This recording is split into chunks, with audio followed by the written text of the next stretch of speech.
But even something like that, I don't think like. See, this is the thing about Maduro. I'm not even gonna like sugarcoat it. That guy's kind of stupid. I'm sorry. He's no, he just doesn't have the intelligence or the education to run a country, and he's a puppet. Well, that's what a lot of people say. There's a guy in Venezuela called Diosdado, and they think he's the puppet of that guy. He's a military commander, I believe. Yeah. Okay. The whole thing about like I can't. I'm not saying like just because you didn't have a higher education you can't be a successful person or lead a country, because I don't think that's the case. But I think that the people that are able to do that are very little, and you have to be like very well self-taught. And he doesn't have that. Well, it's funny because if you look at the support Chavez got versus the support Maduro has, like it's a stark contrast. Like the people were really for Chavez for a long time, and then now like the anger they have for Maduro, like if you just look at history, like, and you show them, like, you have to understand that a lot of what Maduro has on his plate has stemmed from Chavez, because we didn't really talk much about it, but Chavez centralized the Venezuelan economy solely on oil. So there was there's an economist named Orlando Ochoa who talked about how for a country to have economic growth, at least 5% annually, you need 15 to 18% of private investment, right? But nobody was looking to invest in, even now they're not looking to invest in Venezuela, but because Venezuela, not only were all their industries nationalized, like they have cement companies nationalized, they have telecommunication nationalized. That's why when you were talking about that channel that plays the national anthem and talks about Maduro, this only happens because these industries are all nationalized. So once he nationalized the oil industry and he made the economy solely based on oil. And we always talk to him about this. He's like, that's the one thing, like when I do my research, I'm like, this guy, Raph tells me this every day. He's like, he didn't put any money aside in the reserves. Like, and that was one of the main problems. So obviously, because you don't have any people family members that support Chavez versus Maduro or whatever, but it's kind of funny to look at it in a way like Chavez really built up this collapse that we've seen today. Like, it didn't just come when Maduro became president. No, yeah. It was definitely a thing like working through the years. Like, even if you look at some of the stats, like with all that nationalization, right? Like, they were taking lands from richer people and giving them to poorer people. And they stole maybe around I think at least 6 million acres in land, like just taken from people, you know? Like, any way you look at it, it's theft, right? Like, even if you're doing it in the name of something good, it really is. The food production went down by like 75%. You don't even have farmers. No, we don't. And we have land to farm, but we have no farmers. So we don't produce our own food. We have to import everything, and we have an inflation rate. So that's why there's no food. It's really difficult. Because even the fact that you guys with Chavez, you imported to a level where the local markets were not, like, let's say local farmers, like there was no value for their products because everybody's just getting the products that were imported in. So you don't even have an opportunity to build up your own economy. And I always wondered, because I'm like, there's so many like economics out there. It's like, why couldn't anybody let Chavez know that this is what you're building towards, this is literally what you're building towards. And it seems to me like Chavez, I feel like Chavez knew, but he was just a guy, a leader that just wanted to hold on to power so much that they didn't even matter what happened. Yeah. And his health was obviously deteriorating during the latter part of his life. So I don't know, like, it's really crazy to look at it about how much you could destroy an economy. And not only do you have signs, but you have constant signs. Like, if you nationalize the oil industry and base your sole economy on oil, your economy will collapse if the oil price collapses. Yeah. And in a sense, Chavez put all his eggs in one basket, if you really look at it. Yeah. Yeah, and even just the I was watching a documentary on Venezuela, and like there was a journalist who was pointing out that the fields just near the roads used to be farms for like sugar canes and stuff. Yeah. And then now, when they were bought, well, I guess seized by the government and nationalized, just the corruption and the mismanagement. Now those farms are basically useless. Nobody does anything on them. Yeah. But, like one thing that I wanted to hear about is, just how Chavez basically ruled, because from what I'm getting is, that the way he was governing at the beginning of his term was not exactly the same as it became as time went on, just given political pressure. When you're incoming leader, I suppose there's plenty of support, and you don't need that much, you don't need to use force as much.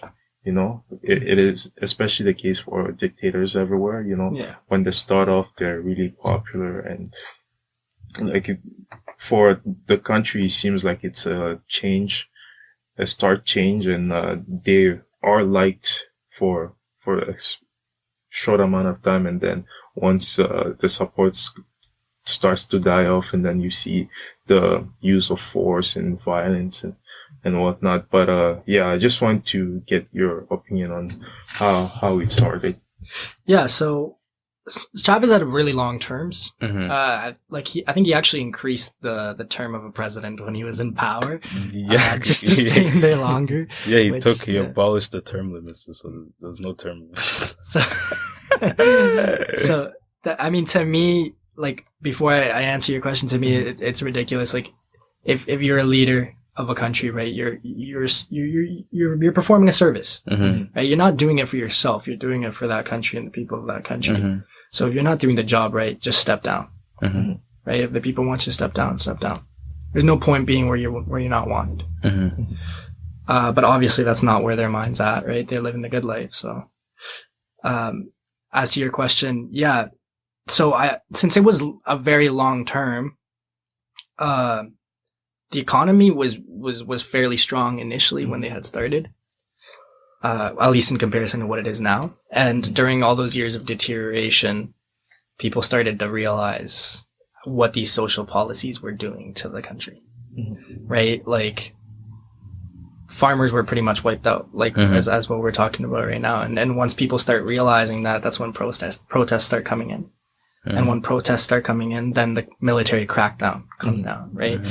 And the only way that was possible was with all the corruption, right? They're giving money to like a certain faction of the country so that they may stay in power. Like, the military is supposed to serve the country, but they're serving this one guy at the top instead. And that there's a problem in that, because then you have to ask yourself, why are they doing this? And the only way could be they're getting paid off. They're getting paid off, or they're being tricked into it. And I refuse to believe that everyone in that military, at least the higher ups, were so stupid that they couldn't realize they're being tricked into doing this. And even looking at protests, the protest, like the first massive protest, was mainly led by a lot of students, as opposed to older people. Like, what's your take on that? Yeah, you know what? That I'm gonna have a critique for the older people right now. But so my dad did protest back when he was younger, when the initial protests started happening before these like bigger ones, and even at that point, like, the police were hurting the citizens. Now the students started to come up, right? The younger people, because they're more restless, right? The older people are already beaten down. They're legitimately scared, right? So what happens is they have these protests and they send these people to common jails. Students, like people like you or me, same age, going into common jails with murderers, rapists, everything, the worst kind. But they do it on purpose, right? It's not like Canada where they separate different levels. They just have them all in one spot. So it's a school of crime. And then these normal kids are going in there and they're getting raped. They're getting beaten, tortured. and like the guards know this, the government knows this, but they do it to scare people, right? They don't want them to come back out and protest again. It's a deterrent. Yeah. And I think it's a pretty strong one. It would be a strong one for me. I always tell my boys I would not last 30 minutes in jail. And we're talking about Canadian jail. But like, cause talking about Nicolas Maduro, for those who don't know, Nicolas Maduro came to power in 2013 after Chavez had passed away. Maduro was handpicked as his successor. Chavez's successor, he was his vice president at the time. Still, Maduro, had gone through his own election versus, I forgot who it was. I don't have it here, but, yeah, so he had gone, Leopoldo Lopez. Yeah. So he had gone through an election versus him, and he just narrowly won. And, his opposition had claimed that there's like voter like, what do you say that? Irregulation. No, irregularities. Yeah, but why is that such a weird word? I don't know. Well, there was voting problems there. So he obviously asked for a recount, and he was kind of fighting for a recount, but he stopped when the government had said that they would do a recount, but they wouldn't inspect the signatures or the fingerprints, which obviously would show whether there are legitimate votes or not. And when it comes to such a narrow election, you have to ask, like, does corruption even seep into also the voting process, which it has to be the most democratic institution? Yeah, it does. I would say it does. At least from what I've been told as well. That recent election that they had. So for years, my parents had been telling me that they've been cheating in the elections. Ever since Chavez got in power, it was like, okay, every time there's a re-election, we're going to cheat a bit. When Maduro had his, like the most recent one, there was a lot of abstention. Like on purpose, nobody did it because they refused to see the election as legitimate. And yet they said that the majority of the country voted. Oh yeah, that was not even close. That doesn't make any sense. It wasn't even. Right? Yeah. They were doing these videos of his parade, and he's going, "Oh yeah, like I got elected and everything." And then someone an individual took videos, and it was all staged. They literally had like a little gate right there. Everybody was in there, but then when they started videotaping everything around it, nobody was there. And it's like one of those little cartoons where that little like cotton ball is like going through. There's nobody there. That's what I was thinking about. Yeah. And I think that's ridiculous. Like it's so corrupted that you've corrupted the most democratic process. And I think the only reason he was able to do this, because I was wondering, and I was doing research, and I was telling a bit about this. He obviously at some point, I forgot what year it was, but the National Assembly. It was the majority of the National Assembly was the main opposition.